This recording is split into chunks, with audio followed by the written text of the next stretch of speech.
আসসালামু আলাইকুম সুপ্রিয় শিক্ষার্থীরা, আশা করি তোমরা সবাই ভালো আছো এবং সুস্থ আছো। তো তপন স্যারের চ্যাপ্টার শেষে যে এমসিগুলো আছে এগুলো আসলে তোমার সব জায়গায় কাজে লাগবে। তুমি একাডেমিক বলো, অ্যাডমিশন বলো, সব জায়গায় কাজে লাগবে। এই বইটাতে খুব গোছানোভাবে ক গুচ্ছ খ গুচ্ছ এই গুচ্ছ আকারে দিয়ে দিছে, এক একটা গুচ্ছের আন্ডারে ওই টপিকেরই প্রশ্ন দেওয়া শুধুমাত্র। এর ফলে তুমি কোনো একটা টপিক যদি ভালো মতো পড়ার পরে এগুলো খুব সুন্দর মতো প্র্যাকটিস করতে পারবা। তো আমরা শুরু করতে যাচ্ছি তরঙ্গ চ্যাপ্টারের কগুচ্ছ। তো সর্বপ্রথম এমসিকিউটা দেখো কি বলা হয়েছে, যে কোনো বস্তু টি সময়ে এন সংখ্যক কম্পন সম্পন্ন করলে এর কম্পাঙ্ক কত। তো চলো আমরা আগে জানার চেষ্টা করি কম্পাঙ্ক জিনিসটা কি। এটা তুমি যদি বেসিকটা জানো তাহলে সূত্র ডেভেলপ করা কোনো ব্যাপারই না। কম্পাঙ্ক মানে হলো প্রতি সেকেন্ডে যতগুলো পূর্ণ কম্পন হয়, ঠিক আছে? প্রতি সেকেন্ডে যতগুলো পূর্ণ কম্পন। দেখো আমি ধরো একটা তরঙ্গ আঁকলাম, ঠিক আছে? এটা হচ্ছে একটি পূর্ণ তরঙ্গ। আরেকটা ধরো পূর্ণ তরঙ্গ। এখন ফর এক্সাম্পল এইখান থেকে এইখানে আসতে ফর এক্সাম্পল আমার লাগে 4 সেকেন্ড ধরো। তাহলে টি এর মান যদি 4 সেকেন্ড হয় তাহলে বলো তো 1 সেকেন্ডে তুমি কয়টা এখানে পূর্ণকম্পন পাইছো? দেখো এখানে 4 সেকেন্ডে পূর্ণকম্পন কয়টা পাইছো? 1 2 পূর্ণকম্পন 4 সেকেন্ডে পূর্ণকম্পন পাইছো কয়টি? 2টি, ঠিক আছে? তো আমাদের সংজ্ঞা কি ছিল? প্রতি সেকেন্ডে যতগুলো কম্পন হয় তাহলে প্রতি মানে কি 1 সেকেন্ড। তাহলে 1 সেকেন্ডে পূর্ণ কম্পন কয়টা? 2/4। আমরা আনসার পাবো 0.5 এবং কম্পাঙ্কের একক হচ্ছে হার্জ। তাহলে এই জিনিসটা আমরা কোথা থেকে পেলাম? এই 2 এটা আমরা কোথা থেকে পেলাম বলো তো? এটা পাইছে কম্পন সংখ্যা, এটাই হচ্ছে n। আর 4 কোথা থেকে পেলাম? এটা তো হচ্ছে আমাদের কি সেকেন্ড টাইম। তাহলে আমাদের ফর্মুলাটা কি দাঁড়াচ্ছে? f সমান n divided by t। Clear? তাহলে এখানে খুঁজে বের করো তো কোনটা অপশনের সাথে মিলতেছে। অপশন বি এর সাথে মিলতেছে, f = n divided by t। তারপর প্রশ্ন, একটি পূর্ণ কম্পনে t সময়ে দশার পরিবর্তন যদি 2π হয় তাহলে কৌণিক কম্পাঙ্ক কত হবে? তোমাকে আগে জানতে হবে কৌণিক কম্পাঙ্কটা কি। দেখো এতক্ষণ আমরা শুধু কম্পাঙ্ক শিখছি, এখন শিখবো কি কৌণিক কম্পাঙ্ক। এখন কোনো কিছু কৌণিক কখন হয় বলো তো? যখন তার একটা ঘূর্ণন হয়, ঠিক আছে? তো কৌণিক কম্পাঙ্ক, তো কম্পাঙ্ক যেহেতু বলছে সো একটা এফ থাকবে। কৌণিক বলতে আসলে কি বোঝায়? যখন তুমি একটা পূর্ণ কম্পন করে ফেলো তখন তুমি রেডিয়ানে যত হয় তার সাথে গুণ করে দিবা। তো একটা পূর্ণ কম্পন হলো আমাদের 360 ডিগ্রি মানে 2π, তাহলে জাস্ট 2π দিয়ে গুণ করে দিবে, শেষ। এইটাই হচ্ছে আমাদের কৌণিক কম্পাঙ্ক ওমেগা। তাহলে কৌণিক কম্পাঙ্ক ফর্মুলা কি দাঁড়াচ্ছে? ওমেগা সমান 2π f। পরের প্রশ্ন, কোন তরঙ্গের কম্পাঙ্ক যদি f হয় এবং পর্যায়কাল যদি t হয় তাহলে এদের মধ্যে সম্পর্কটা কেমন হবে? তো তার মানে টি এর সাথে এফ এর সম্পর্ক, তো টি মানে হইতাছে 1/f। এখন বলতে পারো কেন? কারণ পর্যায়কালের সংজ্ঞাই হলো প্রতিটা দোলন হইতে যে সময় লাগে। খেয়াল করো, প্রতিটা দোলন হইতে যে সময় লাগে, তার মানে বড় হাতের টি এর ফর্মুলা হইতাছে t/n। আর ফ্রিকোয়েন্সি ফর্মুলা আমরা শিখছিলাম কি? প্রতি সেকেন্ডে যতগুলো দোলন হয়, তার মানে n/t ছিল। একটু চিন্তা করে দেখো, এই রাশিটা আর এই রাশিটা একটা একটা উল্টা না? এখানে t/n, এখানে n/t। তাহলে আমরা তো এইটা বলতেই পারি t = 1/f। তাহলে সঠিক উত্তরটা পেয়ে গেলাম, t = 1/f। 4 নম্বর, কোন তরঙ্গের তরঙ্গ দৈর্ঘ্য যদি ল্যামডা হয়, কম্পাঙ্ক যদি f হয় এবং তরঙ্গ বেগ যদি v হয় তাহলে সঠিক সম্পর্ক কোনটা? তো তুমি এটা বেসিক একটা ইকুয়েশনটা মনে রাখবা। তরঙ্গের বেসিক ইকুয়েশন হচ্ছে v = f λ। এটা দিয়ে অনেক ম্যাথ আমরা সামনে করব, মুখস্থ রাখবা যে কোন তরঙ্গের বেগ সমান কম্পাঙ্ক ইনটু তরঙ্গ দৈর্ঘ্য। তাহলে এটা কোনটা হবে? অপশন সি হবে। আচ্ছা, তারপর দেখো কি বলা হয়েছে, যে নিম্নের কোনটি, হ্যাঁ নিম্নোক্ত তরঙ্গের কোনটি অনুপ্রস্থ তরঙ্গ নয়। তোমাকে আগে জানতে হবে তরঙ্গের প্রকারভেদ। তরঙ্গ মূলত 2 প্রকার। নাম্বার 1 অনুপ্রস্থ তরঙ্গ, অনুপ্রস্থ তরঙ্গ, এবং নাম্বার 2 অনুদৈর্ঘ্য তরঙ্গ। অনুদৈর্ঘ্য তরঙ্গ, অনুপ্রস্থ তরঙ্গ হচ্ছে এই যে আমি কিছুক্ষণ ধরে যা পড়াইলাম এগুলো সব অনুপ্রস্থ তরঙ্গ। তার অনুপ্রস্থ তরঙ্গ কিন্তু দেখো তরঙ্গ শীর্ষ, তরঙ্গ পাত এটা থাকে। আর অনুদৈর্ঘ্যের ক্ষেত্রে ধরো ফার্স্টের দিকে ধরো অনেক হালকা ছিল, পরে আস্তে আস্তে সেটা ঘন হইলো, পরে আবার হালকা, আবার ঘন হইলো। এটার সাথে এটা মিলাও তো। দেখো আস্তে আস্তে কিন্তু বাড়তেছে, সো আস্তে আস্তে সেটা ঘন হইতেছে, পরবর্তীতে সে আবার হালকা হচ্ছে, তারপর আবার ঘন হচ্ছে। তাহলে এই যে সে হালকা, তারপর ঘন, তারপর হালকা, তারপর ঘন, এটার সাথে মিল পাইতেছো না? এই যে আস্তে আস্তে বাড়তেছে কমতেছে, বাড়তেছে কমতেছে, তার মানে তার মানে এই যে হালকা এবং ঘন এইটা পুরোটা হইতেছে একটা পূর্ণ কম্পন, আবার হালকা ঘন এটা আরেকটা পূর্ণ কম্পন। হ্যাঁ, এবার তুমি মিলে পড়তে পারো এটার সাথে মিলে। তো অনুপ্রস্থ তরঙ্গের ক্ষেত্রে 90 ডিগ্রি অ্যাঙ্গেলে দেখো, এইটা এটার সাথে 90 ডিগ্রি অ্যাঙ্গেলে, আর এটা কিন্তু 0 ডিগ্রি অ্যাঙ্গেলে। হ্যাঁ, তাহলে অনুদৈর্ঘ্যের ক্ষেত্রে মনে রাখবা 0 ডিগ্রি, আর অনুপ্রস্থের ক্ষেত্রে 90 ডিগ্রি। ঠিক আছে, বা এটাকে আমরা বলতে পারি লম্ব বরাবর, আর এটা হচ্ছে সমান্তরাল বরাবর। তো এখন উদাহরণ হিসেবে যদি বলি, মুখস্থ রাখবা আমি যে কথা বলতেছি যে সাউন্ডটা ক্রিয়েট হচ্ছে আমার ভোকাল কর্ড থেকে, সাউন্ড ক্রিয়েট হচ্ছে, এই সাউন্ডটা অনুদৈর্ঘ্য তরঙ্গ আকারে আগাইতেছে, অর্থাৎ 0 ডিগ্রি অ্যাঙ্গেলে আগাচ্ছে। ঠিক আছে, তাহলে অনুদৈর্ঘ্য তরঙ্গের উদাহরণ কি? অনুদৈর্ঘ্য তরঙ্গের একটা উদাহরণ হইতেছে শব্দ। আর অনুপ্রস্থ তরঙ্গ উদাহরণ হইতেছে বিভিন্ন আলো আছে না, আলো কিন্তু অনুপ্রস্থ তরঙ্গ। ঠিক আছে, কারণ আলোর কিন্তু অপবর্তন ঘটে। ওকে, তারপরে হচ্ছে বেতার, এটা কিন্তু অনুপ্রস্থ তরঙ্গ। তারপর পানি, পানি কিন্তু দেখবে এইভাবে ঢেউ খেলে আকারে যায়, এটা কিন্তু অনুপ্রস্থ তরঙ্গ। তাহলে আলো, আলো, বেতার এবং পানি এগুলো অনুপ্রস্থ তরঙ্গ। আর স্যার বলছে অনুপ্রস্থ তরঙ্গ নয়, তার মানে কি অনুদৈর্ঘ্য তরঙ্গ। এখন অনুদৈর্ঘ্য তরঙ্গ তাহলে কে হবে বলতো? অনুদৈর্ঘ্য তরঙ্গ তাহলে কে হবে? শব্দ তরঙ্গ। আশা করি বুঝতে পারছো। নেক্সট কোয়েশ্চেন, নিম্নোক্ত তরঙ্গের কোনটি লম্বিক বা অনুদৈর্ঘ্য তরঙ্গ? তার মানে অনুদৈর্ঘ্য তরঙ্গের আরেক নাম হলো লম্বিক। ক্লিয়ার? লম্বিক। আচ্ছা, এটা ডেন্টাল দিনাজপুর বোর্ড, চট্টগ্রাম বোর্ডে আসছে। তাহলে অনুদৈর্ঘ্য তরঙ্গ আমরা একটু আগেই পড়ছি, শব্দ যে সাউন্ডটা যে ক্রিয়েট হয় এটা অনুদৈর্ঘ্য তরঙ্গ আকারে আগাতে থাকে। তাহলে আনসারটা কি হবে? শব্দ তরঙ্গ। তারপর নিচে কোন কম্পাঙ্কের একক, অলরেডি আমরা পড়ছি হার্জ, অপশন ডি। নিচের কোনটি তরঙ্গ দৈর্ঘ্যের একক নয়? তরঙ্গ দৈর্ঘ্য, দেখো লাস্টে একটা দৈর্ঘ্য আছে, এবং দৈর্ঘ্যের একক আমরা জানি মিটার। ঠিক আছে, এসআই একক মিটার। হ্যাঁ, এখন ওনারা তো এসআই একক বলে নাই, তাহলে ওনারা বলছে যে কোনো একক। হ্যাঁ, দৈর্ঘ্যের যে কোনো একক। খেয়াল করো, সেন্টিমিটার কিন্তু দৈর্ঘ্যের একক, মিটার কিন্তু দৈর্ঘ্যের একক, মাইক্রোমিটার কিন্তু দৈর্ঘ্যের একক, কিন্তু হার্জ কিন্তু দৈর্ঘ্যের একক না, এটা কম্পাঙ্কের একক। ওনারা চাইছে দৈর্ঘ্যের একক নয়। তারপর 9 নাম্বার, কোন তরঙ্গের উপর সমদশা সম্পন্ন কণাগুলোর গতিপথকে কি বলে? ধরো কোন একটা তরঙ্গ গতিপথ এভাবে যাচ্ছে, এটা কিন্তু সমদশা। কেন? এদের ডিস্টেন্স গুলো দেখো সেম, তো তুমি যদি গ্রাফ আঁকো তাহলে তারা অ্যাঙ্গেল গুলো সেম থাকবে। তাহলে এই যে এইটা এটা এটা এটা এটা একইভাবে আগাইতেছে, তাহলে তাদের মুখটা সেম, সো তাদের তরঙ্গ মুখটা সেম। ক্লিয়ার? একই দশা যদি আগায় তাহলে তরঙ্গ মুখ সেম। 3টি সুরশলাকা নেওয়া হলো, কয়টা নেওয়া হলো? 3টা, যাদের কম্পাঙ্ক যথাক্রমে 105 হার্জ, 315 হার্জ এবং 525 হার্জ। তাহলে আমি তাদের নামগুলো যদি দিয়ে দিই, প্রথম সুরশলাকার ফ্রিকোয়েন্সি হচ্ছে 105 হার্জ, দ্বিতীয় সুরশলাকার ফ্রিকোয়েন্সি হচ্ছে 315 হার্জ, তৃতীয় সুরশলাকার ফ্রিকোয়েন্সি হচ্ছে 525 হার্জ। 3টা গেল। বলছে শলাকা 3টি দিয়ে বায়ুতে শব্দ সৃষ্টি করলে সৃষ্ট শব্দের তরঙ্গ দৈর্ঘ্যের অনুপাত কত? তার মানে স্যার এখানে চাইতেছে λ1 অনুপাত λ2 অনুপাত λ3, এটা কত? ঠিক আছে, এটা আমরা ইজিলি বের করতে পারবো। স্যার f1 অনুপাত f2 অনুপাত f দিয়ে দিয়েছে। কেমনে? 105 অনুপাত 315 অনুপাত 525, এটা স্যার দিয়ে দিছে। এখন একটা চিন্তা করে দেখো, v = f λ। হ্যাঁ, তাহলে ল্যামডা ইকুয়াল কত হবে? v/f। এখানে তো ভেলোসিটি তো ফিক্সড, কারণ তুমি তো সাউন্ডই ক্রিয়েট করছো, ভেলোসিটি চেঞ্জ হচ্ছে না। তাহলে ল্যামডার সাথে f এর সম্পর্ক হচ্ছে ব্যস্তানুপাতিক। তার মানে f এখানে যা দেওয়া আছে ল্যামডা হইব তার উল্টায় দিলেই হয়ে যাবে, কারণ ব্যস্তানুপাতিক সম্পর্ক। ব্যস্তানুপাতিক মানে হলো যেটা পরে থাকবে সেটা সামনে নিয়ে আসবে, যেটা সামনে থাকবে সেটা পরে নিয়ে যাবা। তাহলে এটা কত দাঁড়াচ্ছে বলো তো?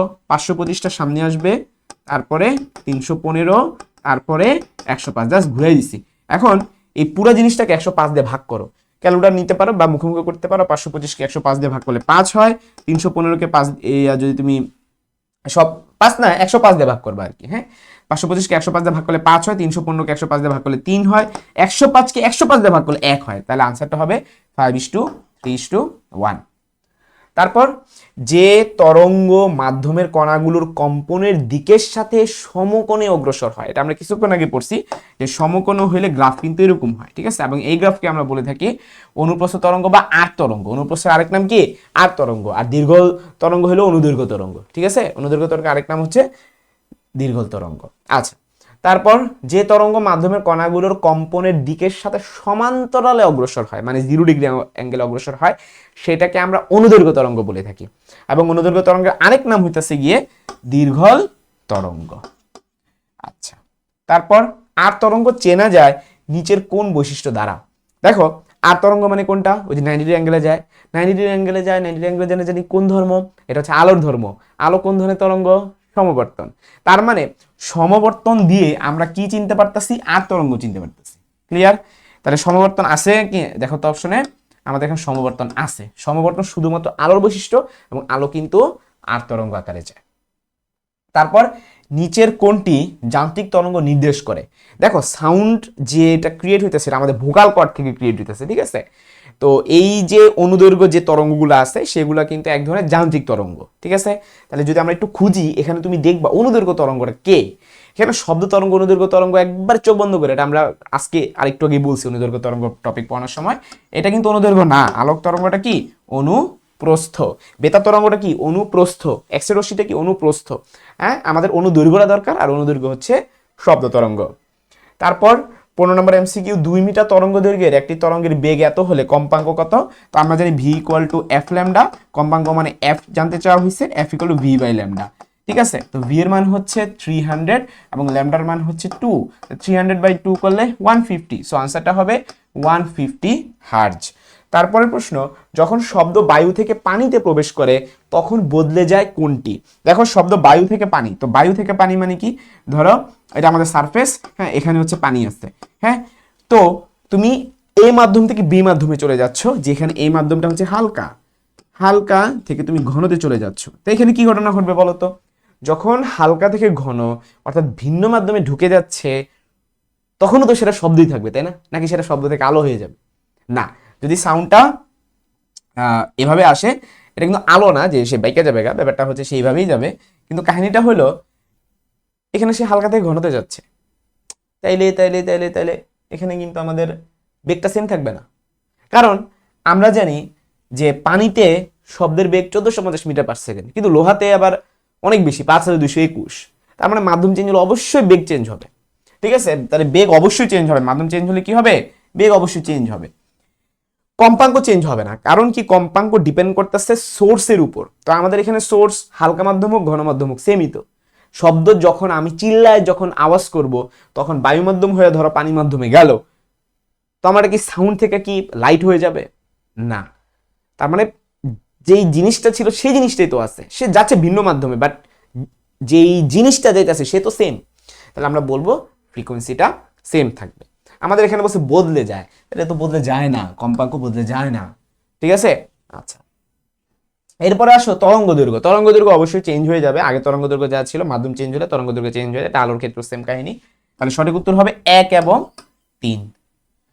এরপর 17 নম্বর এমসিকিউ, একটি শব্দ তরঙ্গ এক মাধ্যম থেকে অন্য মাধ্যমে গেলে, তাহলে আমরা কিছুক্ষণ আগে পড়লাম, তাহলে চেঞ্জ হয়ে যায় কোনটা কোনটা? ভি চেঞ্জ হয়ে যায় এবং ল্যামডা চেঞ্জ হয়ে যায়, ঠিক আছে? ভি এবং ল্যামডা চেঞ্জ, ভি এবং ল্যামডা চেঞ্জ, এটা মনে রাখবা। আর এফ হইতাছে আনচেঞ্জড এবং এফ হচ্ছে আনচেঞ্জ। তাহলে আমরা কোনটা লিখবো বলো তো? এই যে ভি এবং ল্যামডা, হ্যাঁ, এই দুইটা হবে চেঞ্জড। তারপরে প্রশ্ন, 300 হার্জ কম্পাঙ্কের একটি শব্দ তরঙ্গের পানি ও বাতাসে তরঙ্গ দৈর্ঘ্যের পার্থক্য 4.16। তার মানে পানিতে তরঙ্গ দৈর্ঘ্য কত আগে সেটা আমরা লিখি ল্যামডা ডাব্লিউ পানিতে, বাতাস সেটা কত? ল্যামডা এ, ঠিক আছে? তো এই দুইটার পার্থক্যটা সারে দিয়েছে 4.16। এখন পার্থক্য বলতে কি বোঝায়? পার্থক্য বলতে এইটা বোঝায়, ঠিক আছে? আবার পার্থক্য বলতে এইটাও কিন্তু বোঝায়, এখন কোনটা আমি জানি না, হ্যাঁ। আচ্ছা, বলছে শব্দের গতি বাতাসে 352 মিটার পার সেকেন্ড। তাহলে শব্দের গতি দিয়ে দিছে ভি এর মান 352, বাতাসে যেহেতু বলছে সো বি এ।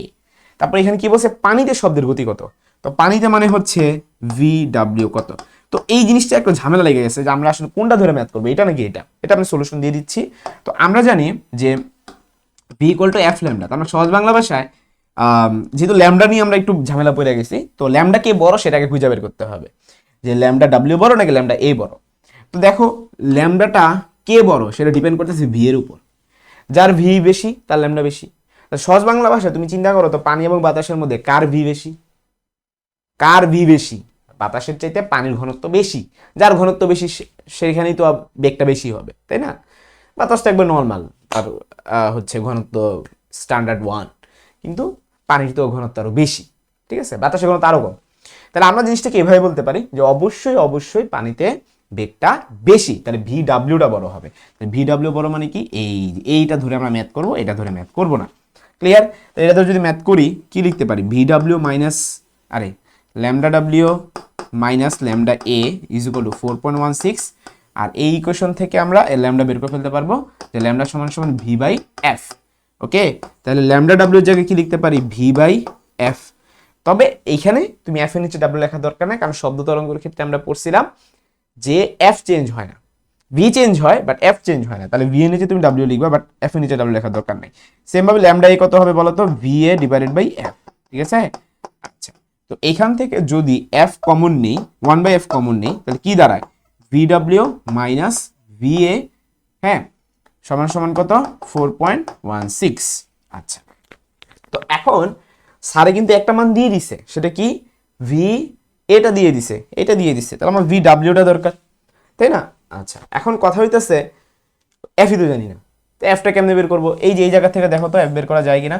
আমরা হচ্ছে 300 হার্টজ কম্পাঙ্কের একটি শব্দ, হ্যাঁ, এফ জানি তো, এফও দিয়ে দিছে, তাহলে তার কোনো প্যারাই নেই, তাহলে আর কোনো প্যারা নেই, এফ যেহেতু দিয়ে দিছে আমরা বসাই ফেলি। তাহলে এটা লিখতে পারি যে V W minus V A সমান সমান, কোনাগুনি যদি গুণ করি এফ এর সাথে 4.16 গুণ যাবে, এফ এর মান হইতেছে 300 গুণন 4.16। তাহলে স্যার যেহেতু বের করতে বলছে ভি ডাব্লিউ, তাহলে ওই পাশে নিয়ে গেলে ভি এ যোগ হবে, হ্যাঁ, তাহলে 300 গুণন 4.16 যোগ ভি এ, ভি এর মান কত দিচ্ছে দেখো, 352। এখন তোমার হাতে ক্যালকুলেটর নিয়ে টাসটাস করে ফেলতে হবে। তো আমরা যদি ক্যালকুলেটর ওপেন করি, ফার্স্টে লিখবো 300 গুণন 4.16, ঠিক আছে, এটার সাথে যোগ দিয়ে দিব হচ্ছে 352, এটা আমার আসতে আছে 1600। তাহলে আনসারটা হচ্ছে কোনটা বলো তো, option C. So 1600 metre per second is the correct answer. Next question, নিচের কোন ভৌত প্রক্রিয়া শব্দ তরঙ্গ দ্বারা প্রদর্শিত হয় না? খেয়াল করো, শব্দ দ্বারা প্রদর্শিত হয় না, আমরা একটু আগে একটা পড়ছিলাম সমবর্তন ছিল, ওটা কিন্তু শব্দ দিয়ে হয় না, এটা আলো দিয়ে হয়। তো সমবর্তন কি আছে? হ্যাঁ, অপশন সি এর মধ্যেই সমবর্তন আছে। আচ্ছা, তারপর শব্দ তরঙ্গকে বায়ুতে সমবর্তন করা যায় না, শব্দকে বায়ুতে সমবর্তন করা যায় না, কারণ কি? কারণ সমবর্তন হলো অনুপ্রস্থের একটা ক্যারেক্টারিস্টিক, আর শব্দ তরঙ্গ হচ্ছে অনুদৈর্ঘ্যের উদাহরণ। তাহলে কারণ এই ধরনের তরঙ্গটা কি, এই ধরনের তরঙ্গ হচ্ছে, এই খেয়াল করো, শব্দ তরঙ্গকে বায়ুতে সমবর্তন করা যায় না, কারণ এই ধরনের তরঙ্গ, শব্দ তরঙ্গ হচ্ছে অনুদৈর্ঘ্য তরঙ্গ, শব্দ তরঙ্গ হচ্ছে অনুদৈর্ঘ্য তরঙ্গ। একটি শব্দ তরঙ্গ বায়ুতে 3 মিনিটে কতটুকু দূরত্ব যায়? 1080 মিটার যায়। তার মানে এটা কিন্তু দূরত্ব দিয়ে দিচ্ছে স্যারে, ঠিক আছে, এখানে যে ভ্যালুটা দিচ্ছে এটা দূরত্ব এস, তাহলে এস সমান সমান 1080 মিটার। কতক্ষণে যায়? 3 মিনিটে, তার মানে টি সমান সমান 3 গুণন 60, তার মানে 180 সেকেন্ড। আচ্ছা, তো তুমি এস জানো, টি জানো, তাহলে আরামসে এস এগুলো ভিটি, তাহলে ভি করলে কত, এস বাই টি, হ্যাঁ, যদি মান বসায় দাও 1080 ডিভাইডেড বাই 180, এই মানটা যদি তুমি বসায় দাও তাহলে যে মানটা পাবা সেটাই হচ্ছে ভেলোসিটি, ঠিক আছে, 1080 ভাগ 180, এটা তোমার আসবে 6, তার মানে 6 মিটার পার সেকেন্ড বেগে ও আগাইতেছে। এ শব্দ তরঙ্গের তরঙ্গ দৈর্ঘ্য হলো 60 সেন্টিমিটার, তার মানে স্যার ল্যামডা দিয়ে দিছে, 60 সেন্টিমিটার মানে কি 0.6 মিটার। ওকে, এই তরঙ্গের পর্যায়কাল কত? তার মানে স্যার বড় হাতে টি বের করতে বলতেছে। তো আমরা সবাই জানি V equal to F lambda, আবার এটাও জানি এফ ইকুয়াল টু 1/t।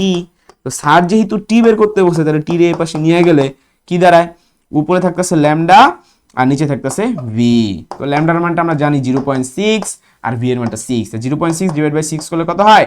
0.1। আর টি মানে কি? এটা একটা টাইম, সো এটা আনসার হবে সেকেন্ড এককে। So the correct answer is option C, 0.1 second. পরের ম্যাথটা দেখো কি বলা হয়েছে, যে পি ও কিউ দুটি মাধ্যমে শব্দের বেগ যথাক্রমে 300 মিটার পার সেকেন্ড এবং 350 মিটার পার সেকেন্ড। মানে কি, পি মাধ্যমে বেগ, তার মানে ভিপি এটা কত 300, আর কিউ মাধ্যমে বেগ এটা কত 350। তাহলে দেখো তো বেগ কার বেশি? কিউ মাধ্যমের বেগ বেশি। ওকে, মাধ্যম দুটিতে শব্দের তরঙ্গ দৈর্ঘ্যের পার্থক্য 0.1। এটা মানে কি? এটা মানে হচ্ছে পি মাধ্যমে তরঙ্গ দৈর্ঘ্য মাইনাস কিউ মাধ্যমে তরঙ্গ দৈর্ঘ্য, অথবা কিউ মাধ্যমে তরঙ্গ দৈর্ঘ্য মাইনাস পি মাধ্যমে তরঙ্গ দৈর্ঘ্য। এখন কোনটা হবে এটা বুঝতে গেলে আমাদের আগে দেখতে হবে যে ইকুয়েশন কি বলতেছে, V equal to F lambda, তো যার ভি বেশি তার ল্যামডা বেশি, এটা তো সহজ হিসাব। তো আমরা এই দুটো থেকে দেখে বুঝতে পারতেছি কিউ এর ভি বেশি, তাহলে কিউ এর ল্যামডা বেশি, তার মানে lambda Q minus lambda P is equal to 0.1, যে বড় সে তো সামনেই থাকে। আচ্ছা, আবার এখান থেকে কি লিখতে পারি, ল্যামডা সমান সমান কত, ভি বাই এফ, তার মানে কিউ মাধ্যমের ল্যামডাটা কত হবে বলো তো, ভি মাধ্যমের হচ্ছে কিউ ডিভাইড বাই এফ, ঠিক কিনা? কিউ মাধ্যমের ভি ডিভাইড বাই এফ। ওকে, তাহলে আমরা এখানে এখন একটা কাজ করতে পারি, সেটা হলো এই ডেটাটা এখানে বসায় দিতে পারি। তাহলে কি দাঁড়াচ্ছে? V Q by F, same ভাবে VP by F is equal to 0.1। এখন যদি 1/f কমন নিয়ে নিই তাহলে কি থাকে? V Q minus VP. V Q এর মান তো জানি 350, আর ভিপি এর মানও জানি 300, ডান পাশে 0.1। তাহলে এফ যদি বের করতে চাই, এফ কিউ পাশে পাঠিয়ে দিব, বাম পাশে হলো 50, আর 0.1কে ডান থেকে বামে নিয়ে আসবো। এফ কে নিয়ে যাবো বাম থেকে ডানে, আর 0.1কে আনবো ডান থেকে বামে। তাহলে 0.1 নিচে আর এফটা থাকবে ওই পাশে। তাহলে এফ এর মান কত দাঁড়াচ্ছে বলতো? 500। ফ্রিকোয়েন্সি বের হয়ে গেল। এবং স্যার বলছে 55 কম্পনে কিউ মাধ্যমে কতটুকু যায়। তাহলে আমরা কিউ মাধ্যমে বেগটাকে বের করে নিই, চলো। তো কিউ মাধ্যমে বেগ কিভাবে বের করবো? যেখানে সাইজ করা আছে খেয়াল করে দেখো, বেগ তো জানি, কিউ মাধ্যমে বেগ তো জানি আমরা, ল্যামডা বের করি, চলো। যেটা আননোন সেটাই বের করি। তো কিউ মাধ্যমে বেগ তো দেওয়া আছে 350, আর এফ তো দেওয়া মাত্র বের করছি 500। 50 দিয়ে কাটারি করলে এটা কত হয়? এটা 7 হয়, আর এটা 10 হয়, মানে 0.7। এখন তোমার কোয়েশ্চেন, স্যার কেন ল্যামডা কিউ বের করলেন? উত্তরটা খুবই সোজা, সেটা হচ্ছে কত দূর গেছে সেটা বের করার জন্য। আমরা জানি ল্যামডা মানে হলো একটা পূর্ণ কম্পন হইলে সে যত দূর যায়। তাহলে তুই কি একটু এটা সলভ হয়ে যাবে যে একটা পূর্ণ কম্পনে সে যায় হলো 0.7 মিটার, ঠিক আছে? কারণ আমরা তো ল্যামডা বের করছি কিউ মাধ্যমের জন্য, এখানে কিউ মাধ্যমের জন্যই বলছে। তাহলে 55টা পূর্ণ কম্পনে কত দূর যাবে? 55 গুণন 0.7, ঠিক কিনা? এখন চলো এটা রাফ করি। 55 গুণন 0.7, 5 7 35 5 হয় থেকে কত? 3, 35 আর 3 কত? 38। তারপর একটা 0 দিব, তাহলে এখানে কত দাঁড়াচ্ছে? 8 তো কিছু লাগতেছে না, তাই না? তাহলে ব্যাপারটা দাঁড়াইতেছে হচ্ছে আমার 38.5। ওকে, তাহলে আনসারটা হবে 38.5। দেখো তো অপশনে আছে কিনা? হ্যাঁ, অপশন সি এর মধ্যে আছে, সো কারেক্ট আনসার হবে অপশন সি। তারপরে প্রশ্ন, সমুদ্রে নোঙর করা একটি জাহাজের ক্যাপ্টেন লক্ষ্য করেন যে ঢেউয়ের শীর্ষগুলো পরস্পর থেকে 16 মিটার দূরে। দেখো ঢেউয়ের শীর্ষ পরস্পর থেকে 16 মিটার দূরেটা মানে কি? যদি আমরা চিত্রটা আঁকি, এই যে ঢেউয়ের শীর্ষ এটা আর এটা, হ্যাঁ, এটা 16 মিটার দূরে। তো আমরা জানি যে শীর্ষ দুইটার মধ্যবর্তী দূরত্বই হচ্ছে ল্যামডা। ক্লিয়ার? এবং প্রতি 2 সেকেন্ড পর পর একটা ঢেউ আসতেছে, তার মানে আমাদের যে পর্যায়কাল টি সেটা হলো 2, আর এটাও ল্যামডাও তো দিয়ে দিছে 16, ল্যামডা হইতেছে 16। প্রশ্নে কি চাইছে? প্রশ্ন বলছে ঢেউগুলোর বেগ কত। তো বেগের বেসিক ফর্মুলা কি? V equal to F lambda. তো এফ ইজ ইকুয়াল টু আবার কি? 1/t। তাহলে কি দাঁড়াচ্ছে আলটিমেটলি? ল্যামডা বাই টি দাঁড়াচ্ছে। ল্যামডার মান হলো 16, আর টি এর মান হচ্ছে 2, তাহলে আনসারটা দাঁড়াবে 8, ঠিক আছে? 8 মিটার পার সেকেন্ড। তাহলে এটা হবে অপশন এ। তারপরের প্রশ্ন, কোনো মাধ্যমের 640 হার্জ ও 480 হার্জ কম্পাঙ্ক বিশিষ্ট দুটি শব্দ তরঙ্গের তরঙ্গ দৈর্ঘ্যের পার্থক্য 1 মিটার হলে ওই মাধ্যমে শব্দের বেগ কত? খেয়াল করো, এখানে কিন্তু বইলা দিছে শব্দের বেগ কত, ওই মাধ্যমে শব্দের বেগ কত। তাহলে এখানে দুইটা আলাদা আলাদা মান দিছে, এগুলো কিসের মান? এগুলো এফ এর মান।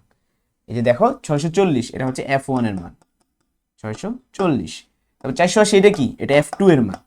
তাহলে এখানে আমাদের তরঙ্গই আলাদা, আমাদের যে তরঙ্গটা ক্রিয়েট হয়েছে তরঙ্গই আলাদা। যেমন হচ্ছে পুরুষ আর ধরো নারী, হ্যাঁ, নারীদের ক্ষেত্রে ফ্রিকোয়েন্সিটা বেশি হয়ে থাকে। তো ধরো এটা নারীর একটা সাউন্ড, এটা হচ্ছে পুরুষের একটা সাউন্ড, তাহলে সাউন্ডই তো ডিফারেন্ট, তাহলে ফ্রিকোয়েন্সি ডিফারেন্ট হবে।